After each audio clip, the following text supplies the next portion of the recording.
Welcome to Generations, a show for seniors, people who know seniors, or people who are someday going to become seniors. I'm David Lepaco. I'll be your host for this episode of Generations.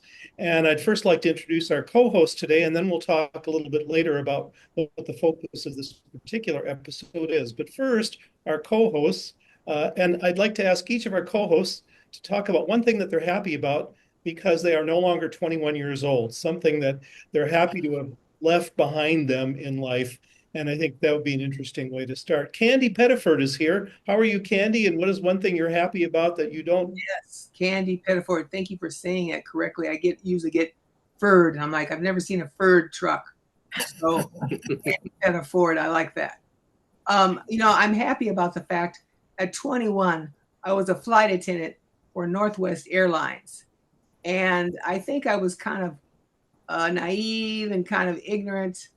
Um, I have more knowledge now, and so I'm glad that I'm not 21, no longer flying around the world for me. I think that could get old pretty Oh, quick. oh yeah. I mean, you can see a lot of different people, which is wonderful, but it Yeah. can get old. Thank you, Candy. Nadia, Donna is here. Nadia, how are you? And what's one thing you're happy not to have to deal with now that you're past the age of 21?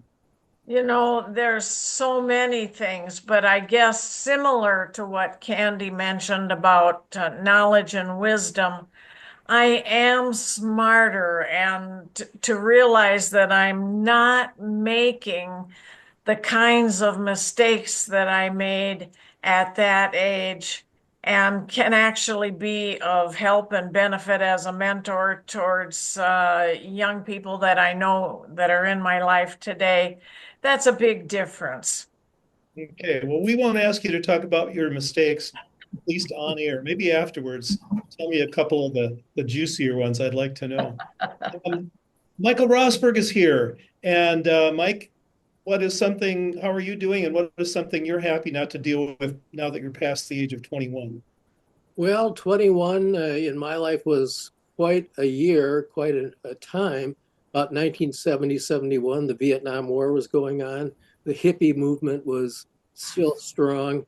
And I had personally gotten quite confused about my future and had dropped out of college and had basically no income during that particular year.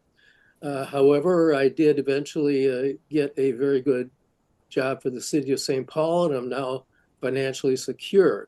So that makes quite a difference. And two very different times, 1970 and today. Yeah, very much so. Finally, we have Melissa Nambagi, who is uh, uh, filling in as a guest member of the panel. And so, Melissa, tell us something about yourself and why you're happy that you're not 21 years old anymore. Well, about myself, I'm a journalist. I'm originally from Cameroon. I now run a nonprofit organization. I've been doing that for the past 22 years. Um, and about being 21, I am very happy with the experience I have accumulated along the way. And one of my biggest pleasures now is knowing that I don't have to do anything because somebody else thinks I should. So I take a lot of delight in saying, nope, I won't do it. And nobody can force me. So I see some power in being Yeah. at this age. Well, those are all things to be thankful for. So let's be thankful we're not that age anymore. And we really have no choice anyway, so we might as well try to relish in our age and experience and wisdom. Today's program, sometimes on these shows, we have a guest presenter, someone who has a special background or special expertise or something like that, and they are the featured centerpiece of the program. Other times we have just a panel discussion among the five of us, and today is going to be one of those days. Nadia and Mike were very enterprising. They went online somewhere and found a list of 20 topics that senior citizens are supposedly supposed to be particularly interested in. And I think looking at the questions, they are interesting ones. And so the idea today would be to simply discuss those questions one at a time. And if you're viewing, maybe, it'll stimulate your thinking about these things. But I think they're interesting questions and important questions, and they all deal with our ability now at this point in life to reflect a little bit more on where we have been and where we are going. And so let me open up the discussion with the first of the three questions, which is, how has the world changed for the better during your lifetime? And how has it changed for the worse? And so if any of our panelists have thoughts about that, now would be the time. I'd like to say before we start, we did not hear from you, Mr. David, about your 21. Why are you happy you're not 21? Well, you are very perceptive. You notice I dodged that one, didn't you? I saw that. About most things that are now part of my life. And when I was 21, I was ignorant. I was kind of stupid in many ways. I made some bad choices. And again, like Nadia, I don't want to tell those stories, but I'm happy to be past all that. So that's the main thing. Good. And so I feel freer and more independent and less conformity oriented and more myself. So I think that's the main thing. So Candy, anything that in terms of what's better, how has the world changed for the better or worse during our lifetimes? Well, I think with the computers and I remember being on the farm and we had a party line and everybody could, we pick it up and say, oh, are you almost done with your call? Oh, okay, 10 more minutes. Okay. And now we have such a thing as cell phones. And you can do so much with your cell phones. You can, edit people out, edit people in. You can play music. So you're walking around really in your hand a computer. So that to me is the good. But now I'll jump over to which can be kind of bad is the fact that I've gone out to eat and I've seen a family of 4 all on their computers, their phones. There used to be interaction. There used to be where we would talk to one another. We would say what was going on in our day or what happened. Now, the family does not do that.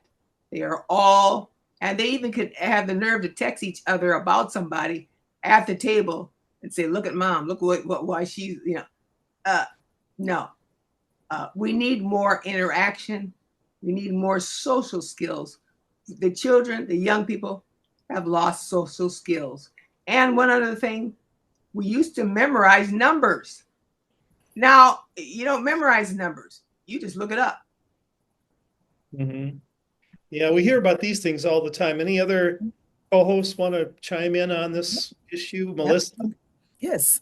I do think one of the best things is how easily we are connected to each other. Thinking of coming from Cameroon, it was such an ordeal being abroad and trying to get in touch with somebody. First of all, phone lines were not common at all. The person probably had to travel for like a couple of hours to get to where they could use a phone. But now, because of all these cell phones and all the free services, which some Americans do not even know about the free services because they don't use them. But the guy of Facebook has done a great job making the phone available to any community. And we do have free services, which makes it so much easier to connect with everybody and see people in real time. Not to rain on this lovely parade, but I know last year, as we were happily wishing our mother happy Mother's Day, all her children from all over the world, she was so happy and so impressed to see all our faces, and we're in different continents. But that same day, we saw our younger brother who decided to join the call, and he was on the hospital bed, and we had the feeling we were losing him, and it turned out to be true. But that was such a powerful experience that we had because of phones. And it also makes it also the negative part of having that interconnectedness, that there's a lot of disrespect of other people's spaces. Just because somebody has your number They will just come into your box and share. They are aggravating images you see that from somebody you don't even know. That has also opened the door to very negative behavior. So good people love having the phone, but so do bad people, having all that access. So yeah, so that's one of the disadvantages I can think of. Well, it's often the case that anything, for example, with technology, it does things for us, but then it also changes us negatively in other ways. So I can fly to Tokyo and be there tomorrow, but then I'm more disconnected to my friends and my family because I'm so mobile, I can go anywhere. And so with each advance, there's also a step backward as well. And so that becomes the real challenge. Mike or Nadia, anything on your minds of any sort with respect to the question? Well, if I could go ahead quickly, one thought as I was thinking about this topic is the idea of a double-edged sword. All this information we have is very helpful to the individual person as he goes through life. The more you know, the better things you can do. On the other hand, all this information can tend to concentrate in one person who will become a dictator over hundreds of millions of people because of the information and the technology and all that he knows. So it is indeed a double-edged sword that we seem to be speaking about today. Good metaphor. Nadia, anything on your mind? Yeah, I have to say that I agree with what everybody is saying, and along those same lines, certainly some of the best things that have happened in our lives and some of the worst all center around technology. And I think I'm going to point out something just a little bit different as far as good things, although it still falls into the case of technology, but the strides we've made in medicine is probably one of the most terrific things that we can have going on in our world today, because it benefits everyone. And I would say along the negative sense, how much we as human beings, thinking of the rise and surge in school shootings, how much we hurt each other physically and emotionally. I think that's one of the very worst things. I would agree with that. On the plus side, it's going on 5 years now since I had my hip replacement. And I went around for a couple of years just with every step, I was limping and feeling pain. And suddenly, within 48 hours or less, I was a normal human being again. And so medicine has been wonderful that way. But you're right about guns, school shootings, social media, of course, are also kind of that double-edged sword. We can communicate more, but there's so much crap out there, and especially in an election year, an election campaign, it's hard to know what to believe anymore based on the proliferation of all these messages that no one checks. There's nobody to check them. All you have to do is have a smartphone and two thumbs, and you can say anything you want to, and you don't have to go through an editor or a producer, or you can just become your own citizen journalist. And that's kind of a scary thing. Anything else on your minds with question number one? Anything that comes to mind that's better or worse? Food, better or worse? Education, better or worse?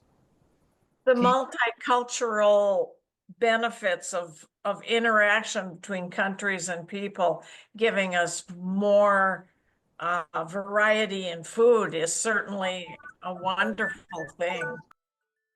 Mm-hmm. Yeah. Well, the second question kind of relates to the first one. So it's a kind of a natural stepping stone. And that is, what is one piece of technology you think has most profoundly changed the world for the better? And what one has changed the world for the worst? So it's the same question, but focused on technology. We've already been focusing on technology, but maybe you'd like to pursue that a little bit more in terms of other technology that's had this good and bad impact. Melissa, you're nodding like you. Yes, I'm just thinking that computers are the best and the worst piece of technology we have had. When you use it for the positive, everybody gets to enjoy it. But at the same time, it is a tool that can be used in a very negative way. So I think that our computers are the best thing. I'm just glad that at my age, I know how to use it, and I actually do a pretty good job of using it.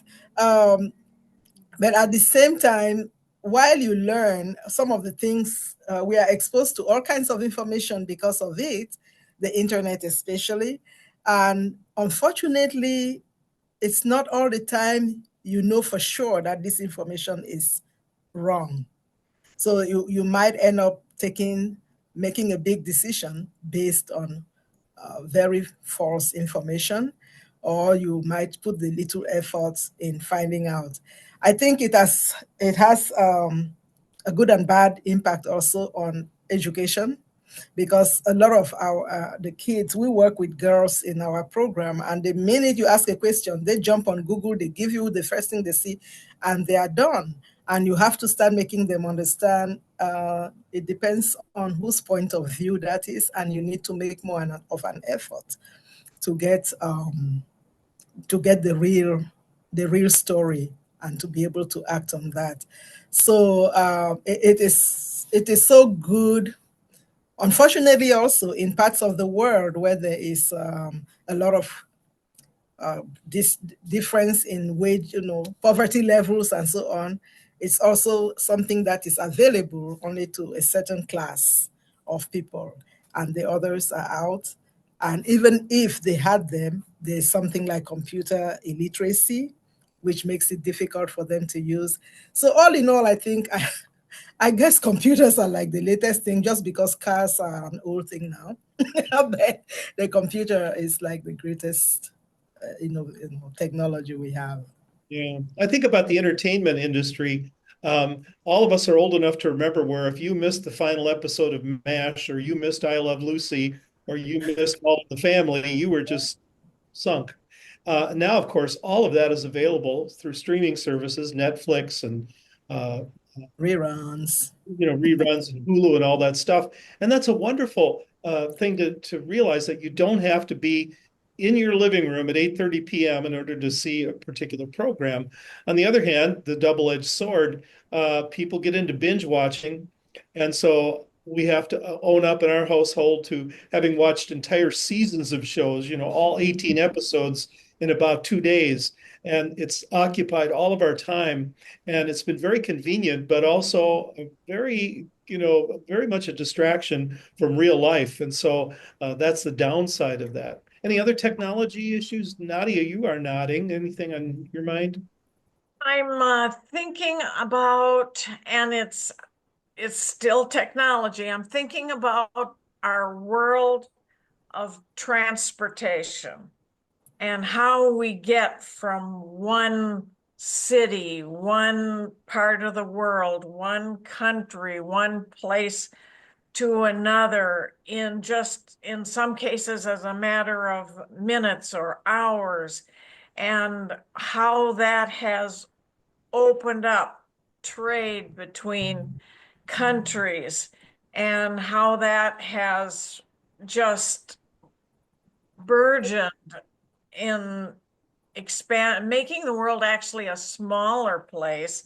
And on the flip side of that, it seems like all of these wonderful things that we have an equal and opposite, just like Newton's theory, reaction to it, because the very fact that our world is so much of a smaller place probably played into the pandemic that we had a couple of years ago, and all of the other the way terrorists can move and get around from one country to the other.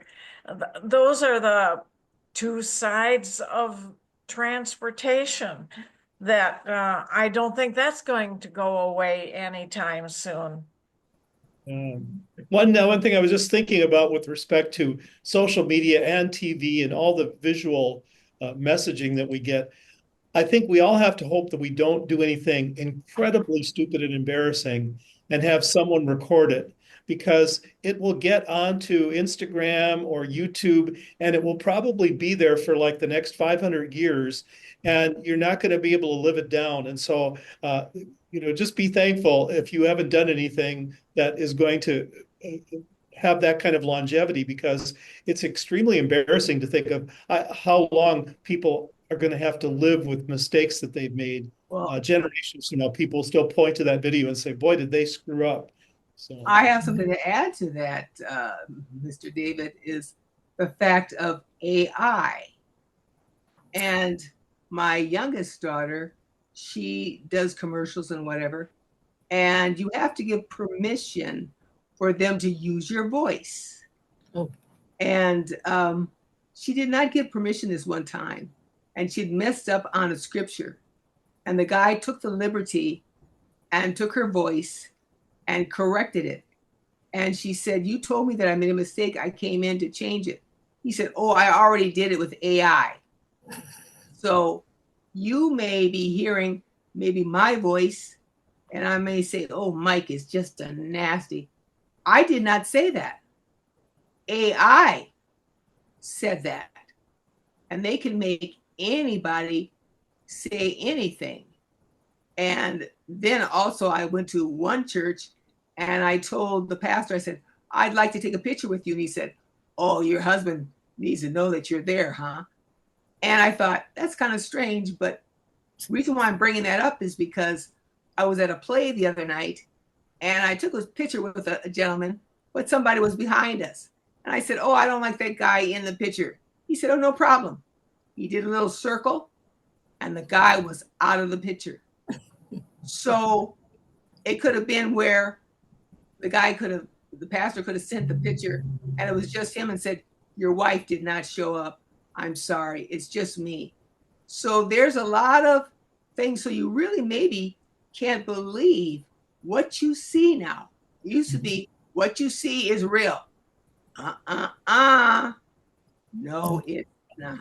I'll be vague about the examples, but just this week on Facebook, I've seen a couple celebrities who are allegedly supporting a particular candidate for president. And I know for a fact that they are not supporting that candidate. But based on the visual and the way they've manipulated the image, it looks like they are. So Very true.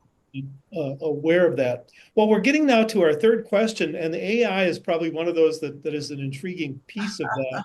And this may be the most difficult question, but in some ways the most interesting one. How do you imagine the world will change in the next 10 years? Go ahead, Mike. You know it. Well, I was just going to, if I could quickly go back to the last question, I was going to say the worst thing that's happened is, and if you define technology as science applied to practical purposes, I would say the worst thing, and also a very good thing at the same time, is the gasoline engine. I mean, imagine how different our future would look if we had started making electric cars rather than gasoline cars 100 years ago. As far as the next 10 years go, I would like to make one sort of prediction, and that is right now this show is celebrating its 20th year on public access television.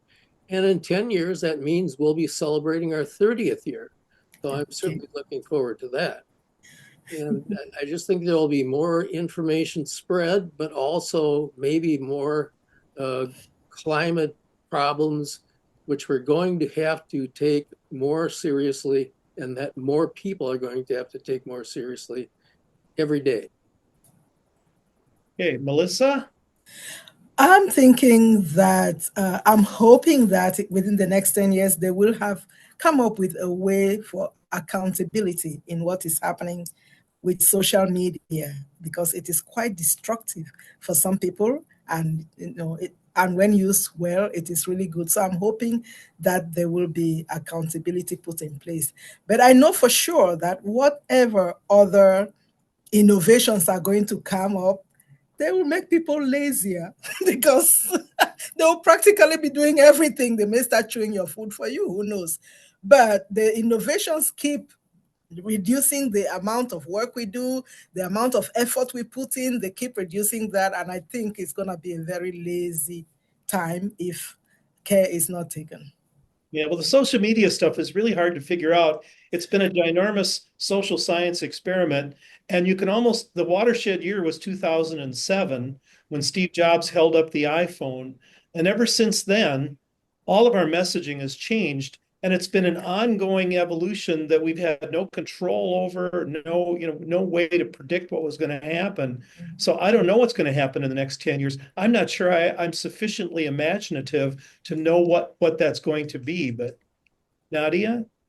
Yep. Hey, I guess I'd have to say I'm going to think along the lines of speaking it into existence, positive thinking, because there is so many things I could be worried about in the next 10 years. I'll pick one. I'm thinking about our society and how oftentimes there can be in life a pendulum swing. And we've had a pendulum swing towards a lot of the negative things that have happened in society and the world today. And for example, when I was a child growing up, I was trained and I believed and that if you were ever in trouble, you just, no matter where you are in the city, go find a policeman. He will help you. Even in the children's books. And the pendulum has swung, and that seems to be less of a guarantee in our society. I want to see that pendulum swing back to the kind of trust we had in our safety people that we deserve to have that in our society. So I'm going to think along those lines that that's what's going to happen. Well said. In our last minute, any final thoughts? They have to be short thoughts. Candy, were you going to say something? I thought it was well said when Nadia brought that up, because you used to go to get the policeman. Now you are really afraid because you may be killed. So that, I'll leave it right there. A quick yes or no, self-driving cars totally on the road in 10 years? Ooh, no. I don't know if I'm quite ready for that. Well, gosh, time has just flown by, which is another thing that I think has happened is in our modern world. Time goes very quickly. But Candy, Nadia, Michael, and Melissa, thank you for your thoughts about these issues. And I think we all need to consider what's important, what's unimportant, what will be happening in our world. And so I hope that's a springboard for some of our viewers. And so we'll have to close out this episode of Generations. Thank you all for being here today. Thank our viewing audience, and have a great time this fall. And in the meantime, we'll look forward to a future episode of Generations.